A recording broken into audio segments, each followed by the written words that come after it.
أعزائي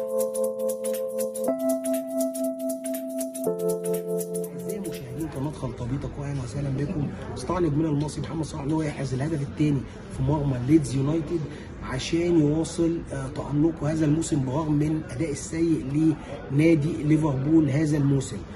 تعالوا معايا نشوف بعض تعليقات جماهير ليفربول على أداء نجمنا المصري محمد صلاح.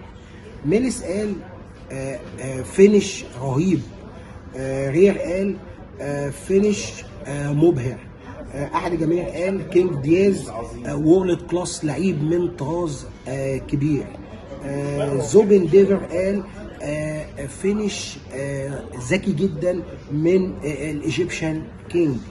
وناتي قال فينش لا يصدق من الملك. اينين سمايل قال احنا رجعنا، وي ار باك. واخيرا شارد قال صور محمد صلاح وكتب ذا كينج الملك. ذا بلستاين ليد قال هذا رائع وجميل.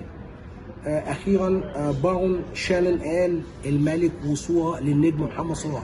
ودي كانت معظم تعليقات جماهير ليفربول على الاداء القوي والجميل من نجمنا المصري محمد صلاح في الشوط الاول في مباراه ليدز يونايتد اللي متقدم فيها ليفربول بهدفين للا شيء. اتمنى رب يكون الفيديو عجبكم. لو الفيديو عجبكم تعملوا لايك وشير وسبسكرايب وتفعلوا الجرس وتدعمونا في القناه. والسلام عليكم ورحمه الله وبركاته.